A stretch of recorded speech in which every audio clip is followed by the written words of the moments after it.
Hoje eu quero falar sobre um filme que passou quase despercebido quando foi lançado, mas que com o tempo virou uma das obras mais inquietantes do suspense nos anos 2000.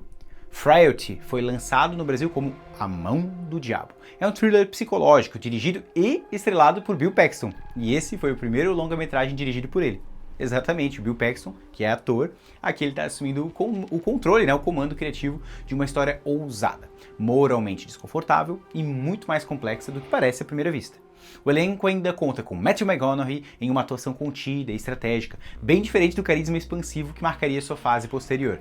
O filme teve um orçamento modesto, cerca de 11 milhões de dólares, mas arrecadou apenas 17 milhões mundialmente. Não foi um sucesso de bilheteria. Acredito que deva ter sido ofuscado pela quantidade gigante de filmes no gênero de thriller que vieram bombardeando os cinemas ali logo depois de O Sexto Sentido, Os Outros. Parece que naquela época todo grande filme de suspense tinha que ter uma grande reviravolta no final. E isso acabou meio que saturando o mercado. Mas aqui, em A Mão do Diabo, a gente tem algo muito mais interessante. E sim, tem uma grande reviravolta no final? Com certeza, mas o filme não depende disso para ser bom. O que sustenta de fato esse filme é o conflito moral, é a ambiguidade, tem aquela certa tensão entre fé e loucura. É uma história que acompanha um homem que procura o FBI dizendo saber quem é o serial killer famoso e conhecido por A Mão de Deus. Segundo ele, o assassino é o próprio irmão. E tudo começou lá na sua infância, quando o pai deles afirmou ter recebido uma missão divina, que ele deveria matar demônios disfarçados de pessoas comuns. A partir daí, o filme mergulha numa narrativa que alterna passado, presente e acaba nos colocando numa posição extremamente desconfortável. Acreditar ou duvidar? E é justamente essa dúvida que transforma A Mão do Diabo num filme que cresce com o tempo. E a gente vai continuar falando desse filme aqui com spoilers. Então, se você ainda não viu esse filme, dá uma chance, vale super a pena, é um filmaço. Quero agradecer inclusive a Bruna, que é membro aqui no canal, que sugeriu e pediu muito por esse filme. Estamos trazendo ele aqui agora, espero que goste do vídeo. E se você, que não é membro, mas é inscrito e gostaria de sugerir filmes aqui para o canal, por favor, seja sempre muito bem-vindo.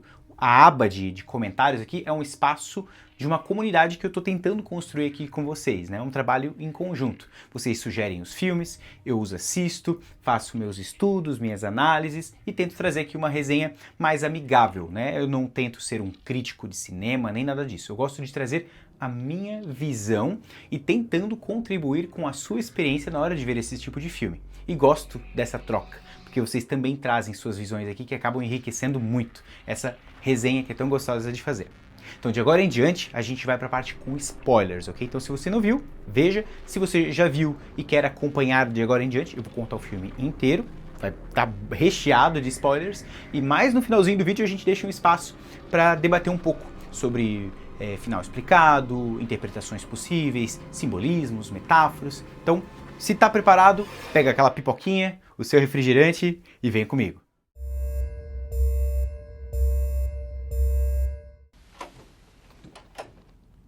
You the agent in charge of the God's Hand case? O filme já carrega aquela atmosfera meio no ar, né? Uma noite meio chuvosa, tá friozinho. Aí você acompanha ali um agente, né, do FBI chamado Wesley Doyle. Ele tá ali voltando pro escritório dele, quando um funcionário fala: ó, chefe, tem um cara lá te esperando na tua sala e ele disse que só falaria com o senhor. Dele, ué, quem que é o cara? Não faço ideia, mas tá lá te esperando lá na sala. Beleza. Quando ele chega lá, o cara é o Matthew McConaughey. Ele ali interpreta o Phantom Mix. E ali na sala, você percebe que tá cheio de fotos de cenas de crime. Então já tem uma investigação acontecendo e a gente vai saber que são vítimas de um assassino misterioso, enigmático, que é conhecido, ele assina como A Mão de Deus. Então ele deixa pistas nesses corpos dizendo que tá meio que fazendo um trabalho divino, digamos assim. E o tal do Phantom Mix, que é o Matthew McConaughey, ele fala que ele sabe quem é o assassino. Daí a gente pensa, bom, deve ser aquele cara que recebe ligações o tempo todo, né, com aquelas denúncias falsas, aquele monte de gente falando, não, eu sei quem foi. Meu, você deve ter de monte, né? E então senta ali para conversar. É interessante que quando ele entra na sala para cumprimentar o Phantom não dá a mão para ele. Ele estende a mão, mas ele não dá, ele tá segurando um quadrinho. Esse quadrinho é a foto do agente, o Wesley Doyle, com uma senhorinha, que daí ele fala, essa aqui é sua mãe? Daí o homem pega a foto, meio brabo assim, né? Tipo, por que tá mexendo nas minhas coisas, né? Mas ele afirma que sim, é a mãe dele. Daí o Fenton dá um sorriso e fala assim, tem os teus olhos, né? Ou tipo, você tem os olhos dela, né? Ele meio que associa essa semelhança através dos olhos dos dois. E fica por isso. Aí ele se senta e pergunta, tá, por que tu estás me dizendo que é o teu irmão? Me disseram que tem uma ambulância ali fora, que tu veio dirigindo essa ambulância de uma cidade de 300 quilômetros daqui. Por que eu não te boto direto numa jaula, né, por ter cometido o furto de uma ambulância, né? Daí eu falo assim, cara, se quiser ligar lá pode ligar, fica tranquilo.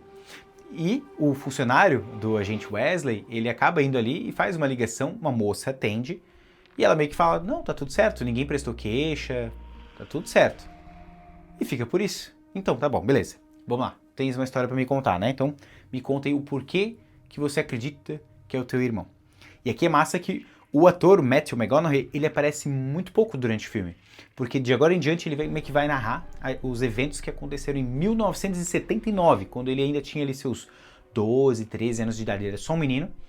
E vai falar que ele morava com o pai, que o pai dele, inclusive aqui é o Bill Paxton, que é um pai solo, porque o menino mais novo, o Adam, que é o irmãozinho dele, quando nasceu, no dia em que ele nasceu, a mãe acabou falecendo ali no parto, então eles cresceram juntos. E o Fenton narra a história falando que ele criou o menino desde pequenininho como se fosse um pai também, porque o pai, apesar de ser um pai amoroso, um pai presente, mas ele também trabalhava muito sozinho para poder sustentar a família, né? Ele era mecânico, então eles criam esse relacionamento de forma bem bacana.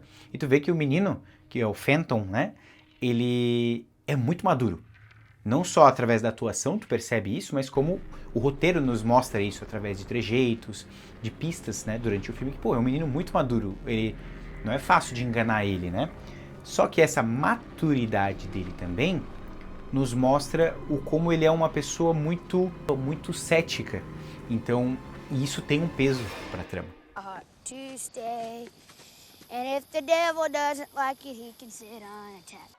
A forma como Bill Paxton dirige e atua aqui no filme eu acho muito legal. Pô, é o primeiro filme do cara dirigindo, né? Ele já não é a primeira vez dele atuando, né? A gente sabe que ele é um cara super talentoso, super carismático, saudoso, Bill Paxton, né? Vai deixar saudades, o cara era muito massa. E aqui durante o filme a gente é apresentado a ele como um pai amoroso, como um pai atencioso, mostra como o menino é responsável por fazer a comida e cuidar da casa, depois, ele vem com o menino depois da escola, né, com o irmão dele, o Adam. Tem toda uma construção muito bacana, muito simples, só que as coisas começam a entrar no início, né, de um processo de ruína a partir do momento em que o Bill Paxton, né, o personagem dele, o pai da família, acaba tendo um certo sonho. Ele entra no quarto dos dois filhos primeiro, acorda eles durante a noite e fala que teve um sonho. E que esse sonho foi Deus lhe mandando um anjo e que esse anjo estava dando um trabalho divino para ele. Aí tu pensa, e já começou. Aqui, ó. Biruleibe das ideias. Não é possível, né?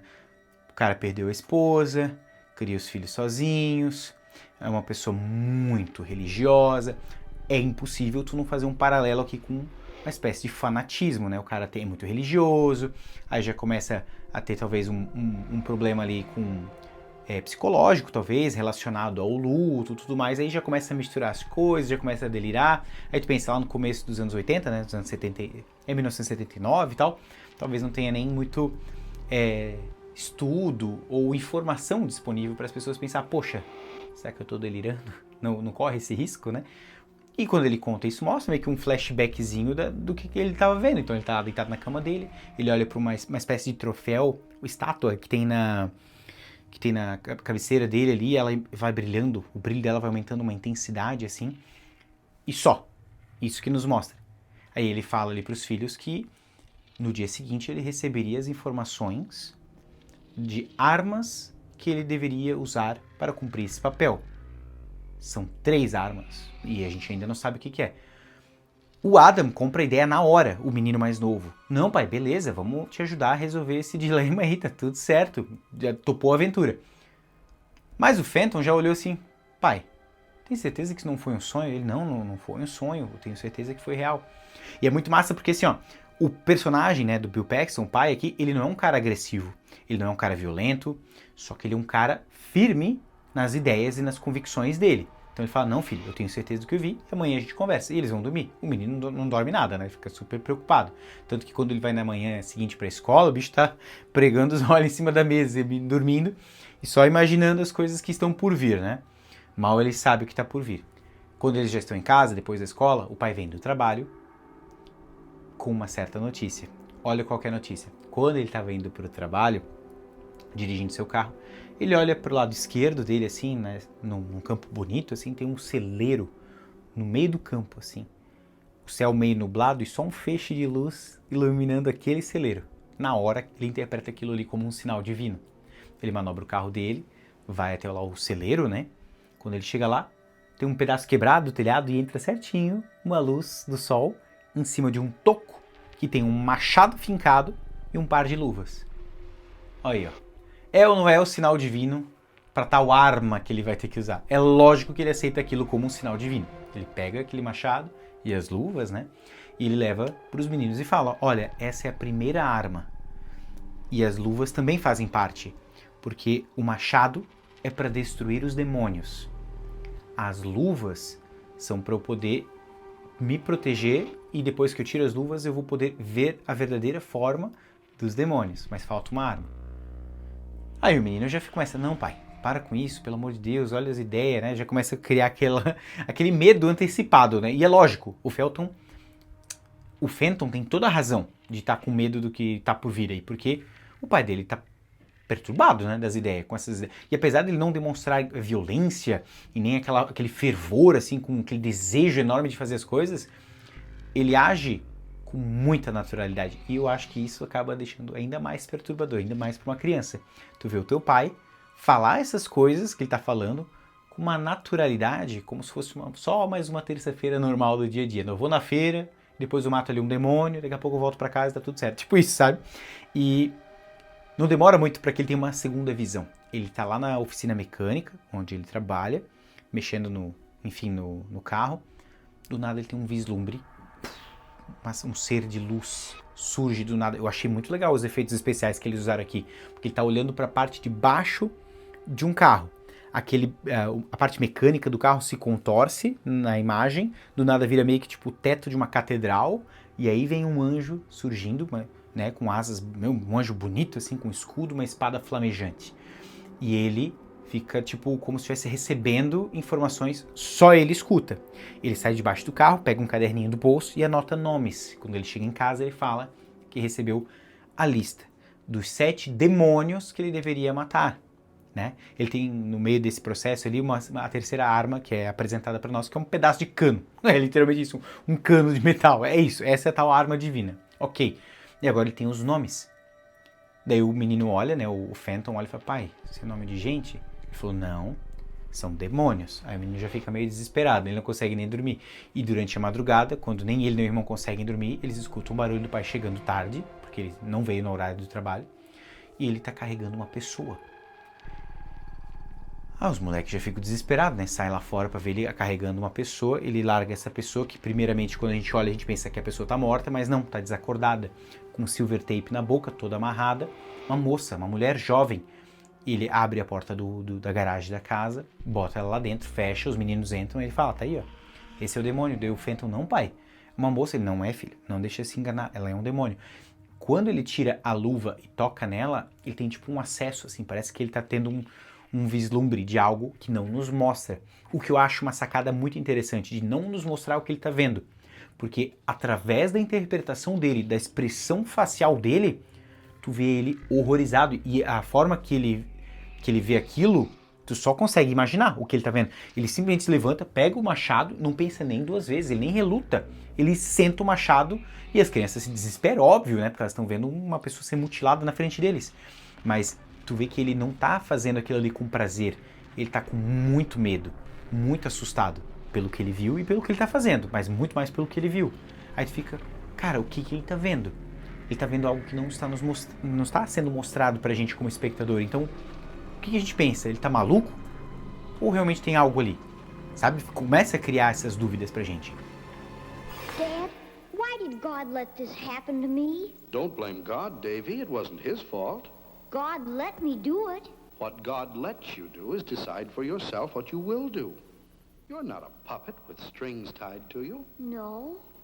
So God doesn't make you do anything. He wants you to decide for yourself. Depois do corpo mutilado do tal demônio, né? Eles têm na propriedade deles um enorme jardim de rosas. Lindo, o lugar é lindo, gente. Mas ele é macabro, né? Porque agora a gente sabe que ali eles enterram o primeiro corpo. Mas eles desmembram, tá? Só que não mostra, o filme não tem gore, não aposta nessa parte de violência gráfica, tá? É bem tranquilo quanto a esse tema, assim. Mas eles jogam ali dentro e o menino Fenton chorando, né? Porque ele viu uma mulher ser mutilada na frente dele. Porém, o Adam, por outro lado, ele fala, não pai, eu vi também. Eu também vi o demônio. Aí tu fica, cara, será que esse moleque é tão puxa-saco assim do pai, que faz qualquer coisa pelo pai, assim, e só entra na onda? Ou ele realmente tá vendo alguma coisa? E em vários momentos tu fica com raiva desse moleque, porque em vez de ele estar do lado do irmão que tá falando, cara, vamos embora. O papai matou uma pessoa, a gente tem que ir embora, ele é perigoso. Daí não, ele não matou uma pessoa, ele matou um demônio. E vai criando essa tensão. E eles não podem contar pra ninguém. O pai deles proibiu que eles contassem pra alguém. E, meu, tu acompanha o Fenton indo pra escola, carregando um peso nas costas, sabe? Tipo ele carrega tristeza, medo, responsabilidade, né? Que não é dele, mas ele tem que contar e guardar esse segredo pra ele. Enfim, com medo das consequências. Mas passa um tempo e isso fica pra trás, aparentemente. Chega um momento que eles chegam em casa, depois da escola, e o pai tá se preparando pra fazer uma nova caçada, digamos assim, porque ele tem um novo nome na lista, né? E o menino, pai, tu vai fazer isso de novo, pai? Não, é necessário, a gente precisa fazer. Cara, essa cena, ela gera muitas dúvidas no começo e só lá pro final a gente começa a ter umas pistas se aquilo fazia sentido ou não. Vou explicar. Ele bota os dois meninos na caminhonete, porque agora ele tem uma van, na verdade, né? Ele tem uma van, que o menino chega da escola, tá lavando nada, o que é isso? Ele tá investindo no mercado, né? Tá investindo ali no trabalho dele. Tá comprando os equipamentos para ir melhorando o trabalho. Eles ficam parados na frente de um mercado, luz do dia, no estacionamento aberto. Chega um cara de carro, um senhor mais velho, carecão assim, meio corpulento. O cara entra e o menino, pai, pô, a gente pode mudar de ideia, a gente não precisa fazer isso. E ele tá lá lendo um livro, e esse livro aqui, olha só que sugestivo. I told you, God will blind them for us. Aí do nada, o cara volta, sai lá do mercado, e meio que o pai fala pro Fenton, vai lá, faz o que a gente combinou. E o menino resiste um pouco, mas acaba indo. O cara tá chegando perto do carro, ele vê o Fenton chorando, ele pergunta o que tá acontecendo. Minha cachorrinha ficou presa embaixo do carro. Aí quando o cara se abaixa pra dar uma olhada, o Bill Paxton aparece do nada, assim, pá, com a paulada, com aquele pedaço de cano na cabeça do cara. O cara cai e eles colocam na van. E é engraçado que um pouquinho antes de fazer isso, o menino, pai, eles vão nos ver. Não, eles não vão nos ver. Deus irá ofuscar os olhos deles, vai ofuscar câmeras, a gente vai ficar invisível perante essas pessoas porque nós estamos fazendo o trabalho de Deus. Cara, pensa num homem sortudo, né? Porque ele faz isso, bota no carro e ninguém vê mesmo e vão embora, vão pra casa. E lá eles seguem o protocolo. Tira a luva, bota a mão, ele também tem um novo acesso, tem aquelas visões, e ele passa o machado no cara. O Fenton acaba falando pro irmão, cara, a gente tem que fugir, a gente não pode ficar por isso. Só que o Adam acaba meio que contando pro pai. E o pai vai lá, chama ele pra conversar. Fenton, o Adam me contou que tu quer fugir, não sei o que. Não, mas você tem que entender que o que a gente tá fazendo aqui é um trabalho divino, é um trabalho que Deus nos dando essa tarefa. Ele falou, não pai, isso não é divino, isso é loucura, não pode fazer, você tá matando pessoas. Não, eu não estou matando pessoas, são demônios. Não, pai, tu tá ficando maluco, papapá. Ele começa a dizer assim, ó, o que te falta é fé. O que falta pra você é fé, você tem que orar mais. Não faz sentido. Vai sim, aí ele vai lá fora, pega uma pá, manda o moleque cavar um buraco, que é um baita de um buraco. Um buracão, fundo, bem fundo, assim, ali no quintal. Ele só vai poder parar de cavar quando o pai mandar. O pai falar, ó, pode parar. E mostra ali o menino trabalhando de sol, vai ficando de noite, o moleque lá com a pazinha cavando. Dá uma dó, gente, uma dózinha dele, que aí chega uma hora de noite que ele termina de cavar um buracão fundo assim, né? ele vai lá pra dentro de casa pra comer, enquanto o pai tá lá assistindo uma TV com o Adam lá na sala, ele chega e bota as mãozinhas dele debaixo da torneira, toda arrebentada, assim, calejada, assim, meu, me dá uma dor no coração, tu vê o menino, ai, não é possível, cara, não tem ninguém pra salvar esse moleque, tirar ele dessa situação, cara, daí ele tá ali todo tristinho, aí vai comer, ele pega os talheres todos se tremendo, assim, e o pai olha pra ele e fala, o que aconteceu com a tua mão, filho? Daí ele não fala nada, ele tá bicudo, né? Tá? Ele é orgulhoso, tá? O Fenton é bem orgulhoso. Ele fala, pô, mas eu tenho as luvas ali, eu te dei as luvas. Ele não usou as luvas, né? Porque ele é orgulhoso. Pra mostrar, aquela cicatriz dele pra mostrar que o que o pai dele tá fazendo com ele é injusto, né? Enfim, no dia seguinte o buraco tá pronto, eles puxam um rancho que eles tinham em cima daquele buraco. Aí a gente passa a entender que aquele buraco, na verdade, é uma espécie de porão, de uma masmorra, enfim. Botam tábuas, tudo mais, porque o negócio tá, como eu falei, né, tá evoluindo. O trabalho do cara precisa de mais infraestrutura. O que acontece nessa noite? O pai volta com um cara, um demônio, que é um cara jovem, cabeludinho, assim, um meio adolescente, e era pra ele assistir, pra ver se ele ia ver o demônio, né? Tipo, não, agora tu tem que ver que é um demônio, não tem como, teu irmão viu, eu vi, como é que tu não vê?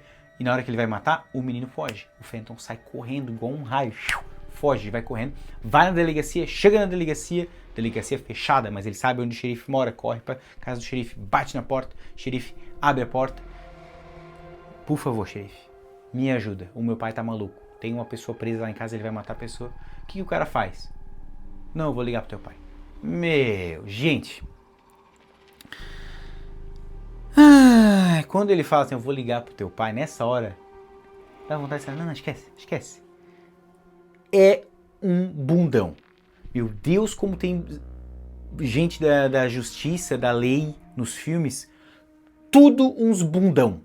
Quase todo filme que a gente vê, os caras são bundão. Pamonha. Mas vamos lá. Não tá acreditando moleque. Custa o cara ir lá dar uma olhadinha pra ver o que o moleque tá falando? Custa? Não. Primeiro eu vou duvidar. Vou lá, falo com o homem, não, o moleque tá dizendo que tem não sei o quê. O cara já vai entregando tudo. O cara nem se dá o trabalho de dar uma investigadinha. Daí o moleque fala, não, eu posso te mostrar, tá lá no porão, lá na masmorra. Não, vamos lá. Aí o cara vai lá, mas sem acreditar em nada. Chega lá, o que tem lá? Tem nada. Porque nisso o pai já deu fim no corpo, já não tá mais lá. E quando ele tá indo embora, o Bill Paxton volta, derruba o cara e mata ele. E aqui tu vê o peso em fazer isso, porque ele falou pro Fenton, ó, até hoje eu nunca tinha matado um homem. Mas por tua culpa eu tive que fazer isso. Cara, essa cena é muito boa, cara. Muito boa. Primeiro, que eu fico super satisfeito que esse sem vergonha, esse xerife morreu. Fui! Personagem idiota, imbecil, morreu de trouxa. De trouxa mesmo, né? Não é possível. Se tu vê uma criança em perigo, tu não se dá o trabalho, o mínimo do trabalho, de dar um pouco de dúvida. Beleza, crianças às vezes inventam história. Beleza, tudo certo. Mas não precisa ser um estúpido de simplesmente ignorar as bandeiras vermelhas de que pode ser que tem algo de errado, não é mesmo? Mereceu levar as machadadas. Se ferrou, não tem problema. E aí, eles têm que enterrar o cara. E aí começa a criar ainda mais resistência entre o Fenton e o pai dele, porque durante a narração do Matthew McConaughey, a gente vê que ele ama muito o pai dele, ele tem muito carinho pelo pai dele, e ele não tem medo do pai dele, ele tem uma espécie de preocupação, sabe? É como se ele fosse o adulto da casa. Isso que é bem interessante na construção do filme. I never killed a man before tonight. I've seen you kill plenty. E é lógico que essa fuga do Fenton traria consequências. Imagina, né? O pai dele deixa ele de castigo. Qual que é o castigo? Ele tem que ficar sozinho, lá naquele porão, sem comida, e com uma garrafinha de água por dia, e só, até que ele enxergasse a verdade. Literalmente isso, é assim. É assim, gente, que a gente resolve as coisas, tá? O que acontece? Passam-se os dias, e o menino vai ficando fraco, vai ficando debilitado, o irmãozinho dele vem lá por um buraquinho, bota um pouquinho de água pro irmão, mas chega um momento que ele vai lá dar água, já passou vários dias, e o menino começa a delirar, né? Tem umas visões, aparentemente, e desmaia. Eles abrem a porta, e tu vê, cara, a atuação do Bill Paxton aqui é muito massa, porque na hora ele arrebenta aquela porta com tudo, assim, porque apesar de, sim, as atitudes dele serem totalmente condenáveis, ao mesmo tempo tu consegue entender que ele não tá fazendo aquilo porque ele é mau. Ele tá fazendo aquilo porque ele acredita fortemente que o que eles estão fazendo é um trabalho de Deus, que Deus mandou eles fazer isso. Inclusive, o castigo meio que foi orientado por Deus, sabe? Em determinada parte do filme ele ainda menciona que o anjo veio ali dizendo outro nome na lista, que ele não fala o nome. E até pergunta pro filho, por acaso tu é um demônio? Eu não quero acreditar. E é muito interessante aqui, porque ele nega isso. Né? Ele acredita em Deus, ele acredita no anjo, mas quando supostamente o anjo dá o nome do filho Phantom, porque ele tá atrapalhando os planos, aí ele vira as costas para Deus. Ele fala, não, eu vou te colocar na linha para que tu enxergue também, sabe? E ali o menino fala, quando acorda, essa cena é bonita, porque ele pega o menino, tá desmaiado, ele dá água, reanima o garoto, assim, né? Tu vê nos traços do rosto do Bill, assim, como ele tá desesperado, né? Meu, será que meu filho morreu, né? Mas enfim, ele acorda, aí o menino come, vai pra mesa e tal. Ele fala que viu Deus, sabe? E tu tem que ver a expressão do Bill nessa hora, né? Na mesa, ele felizão, assim, né? Meu filho viu Deus. Aí o Adam vai lá e fala, não é justo. Eu e você só vimos demônios, por que que ele viu Deus? Aí o pai vai lá e fala, cara, tudo tem o seu tempo. Se Deus achou que era melhor se apresentar para ele agora, talvez porque fosse preciso, para que ele, se era isso que precisava acontecer para ele acreditar, tá ótimo. Ele, felizão, né? Felizão. Daí eles saem para uma missão, que é matar um novo demônio. Eles chegam lá numa casa, pede ajuda para um homem lá, falando, preciso de alguma coisa aqui pro meu carro. O cara vai lá na boa fé pegar algo na garagem. Quase que dá ruim, porque o cara percebe que o Bill tá com um negócio na mão para bater nele, mas o menino ajuda, dá uma paulada, e sim, os dois derrubam o cara, deixam ele inconsciente, levam lá pro porão. Meus amigos, essa cena do porão aqui é tensa, porque o pai fala pro Phantom que ele deveria matar o demônio. Ele primeiro tira a luva, bota a mão no cara, tem aquele acesso, aquela visão de algo que não é nos mostrado pra gente, né? Não nos é mostrado, mas ele fica horrorizado e ele fala pro filho, é a tua vez, vamos lá. E o menino aqui, ó, segurando o machado 3 vezes maior que ele é pequenininho, magrinho, né, machadão gigante, e o menino fica aquela tensão, né, aí do nada chega o Adam também pra ver, porque ele também aparentemente vê o demônio, a expressão que ele faz quando ele vê o cara ali é, eu vi um demônio. Só que daí acontece o seguinte, o Phantom pega e acerta a machadada no peito do pai. E nisso ele cai no chão. Quando ele cai no chão, o Adam pula em cima. Não, pai, por favor. Só que os olhos do Bill Paxton nessa hora não são de raiva, de medo, é lógico, da dor, né, física, mas dele olhar pro filho tipo assim, putz, eu não consegui fazer tu enxergar. Sabe aquele sentimento de não consegui, falhei como pai, falhei na minha missão. E ele fala algo nos ouvidos do Adam que a gente não entende.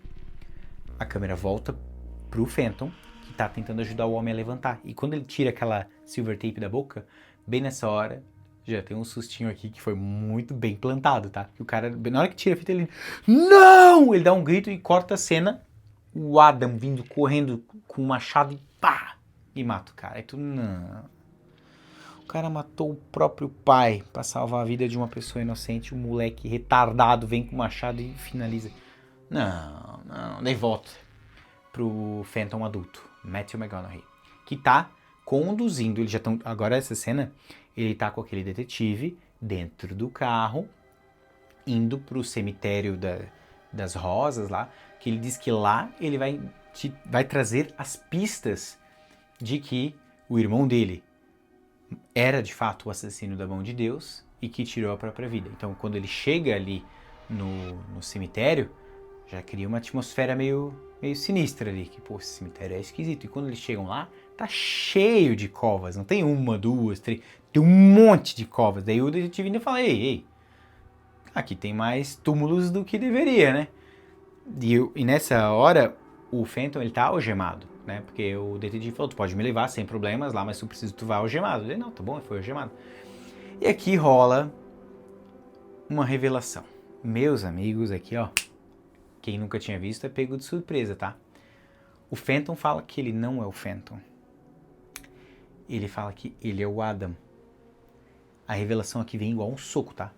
Porque ele é o Adam o filme inteiro. Só que ele conta a história e a gente é conduzido a enxergar através como se fôssemos o Fenton narrando, né? Mas o tempo todo é o Adam. E aquela cena que nos mostra bem no comecinho do filme do supostamente o Adam ligando pro irmão e dizendo que ia tirar a própria vida, essa cena não aconteceu, foi uma mentira dele. O Adam, na verdade, matou o próprio irmão, que supostamente o nome do irmão entrou na lista, né? E ele vem fazendo o trabalho que o pai não conseguiu concluir, que é a mão de Deus, né? Matar demônios. Mas, pô, daí tu se pergunta, o que o detetive tem a ver? Por que ele tá ali com o detetive? E aí, ele encosta no detetive e a gente tem uma visão. O filme inteiro nunca nos mostraram o que eles viam quando tocavam nessas pessoas. E aqui mostra o que acontece com o detetive. Depois tem os flashbacks daquelas pessoas, mas aqui nessa cena ele toca no cara e mostra que esse cara, o agente ali do FBI, ele matou a própria mãe. Um agente do FBI matou a própria mãe. Assassinou ela. E aquilo ali era um segredo. Então ele é um serial killer ou um assassino. Enfim, não sei se ele matou mais pessoas além disso, mas ali nos mostrou que ele é um assassino cruel.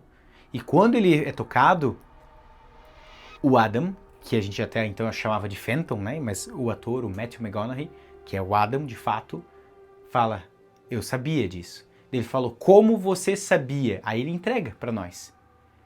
E eu já vou entrar nesses méritos. E o cara é morto, já tinha uma cova aberta lá pra ele. E tem um frame que eu acho sensacional, tá? Que é dele, o Adam, segurando o machado, aquele mesmo machado do filme de quando eles eram crianças.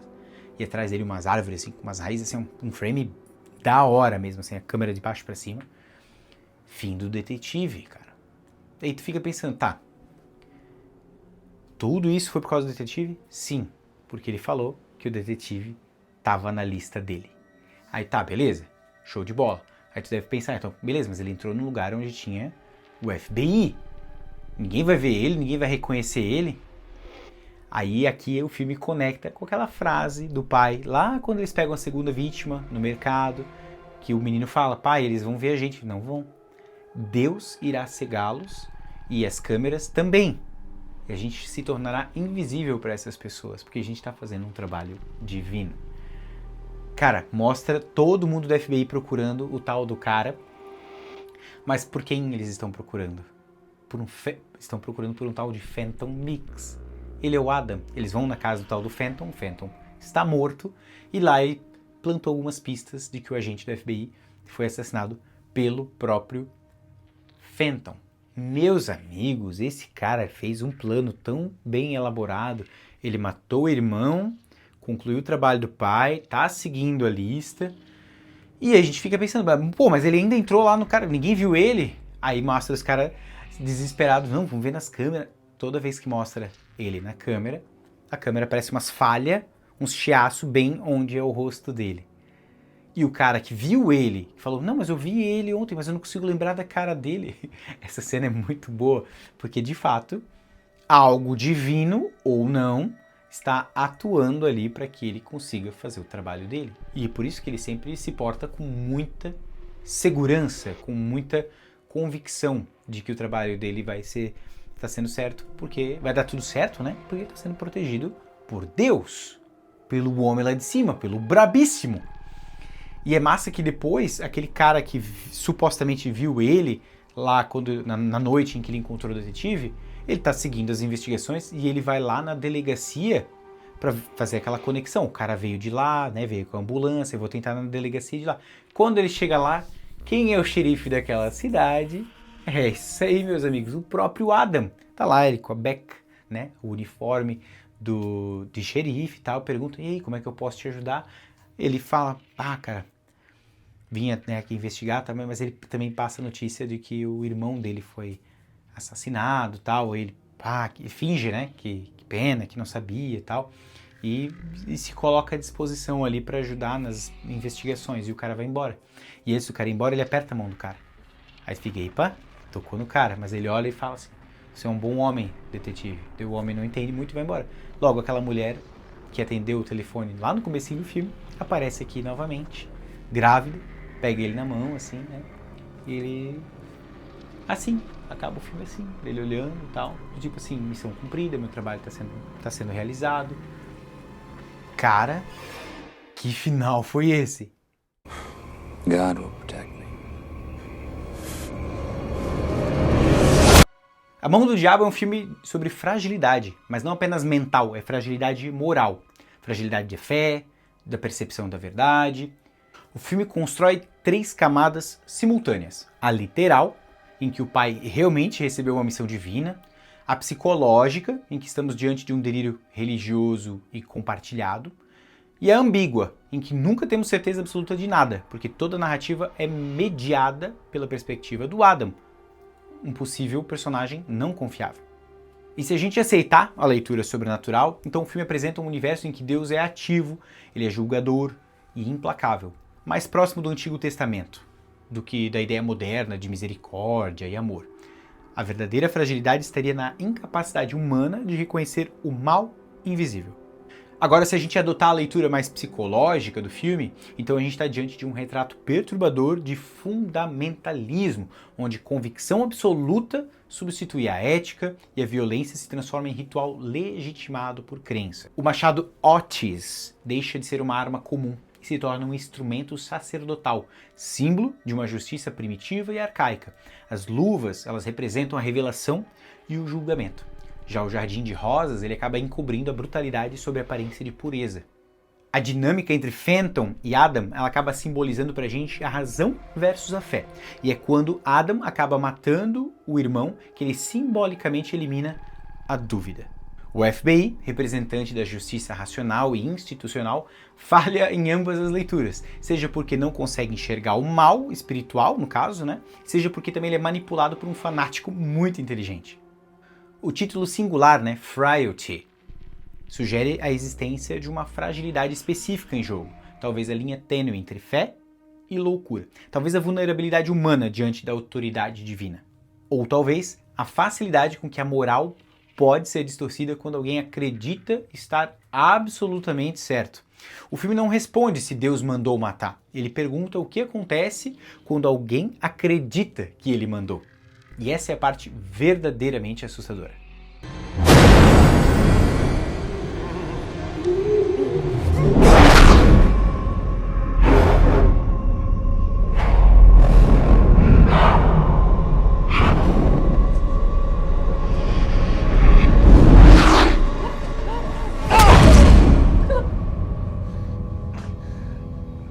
E você, tá de que lado da interpretação do filme? Você acredita realmente que Deus, do Velho Testamento, mandou um sinal pro pai daquela família de que ele deveria realmente matar demônios?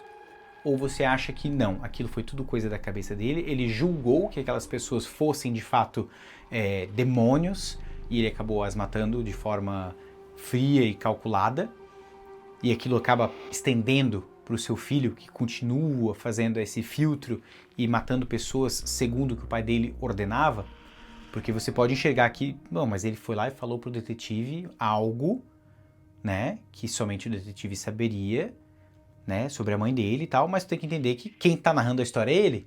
Será que ele realmente é um narrador confiável? Qual lado você fica? Será que você teve uma outra interpretação diferente dessas que eu trouxe aqui para você? Gente, eu vou ficando por aqui. Eu espero que vocês tenham gostado do vídeo, eu gostei demais, foi muito bom revisitar esse filme. Quero agradecer novamente a Bruna aqui pela indicação, fico muito feliz por vocês me darem...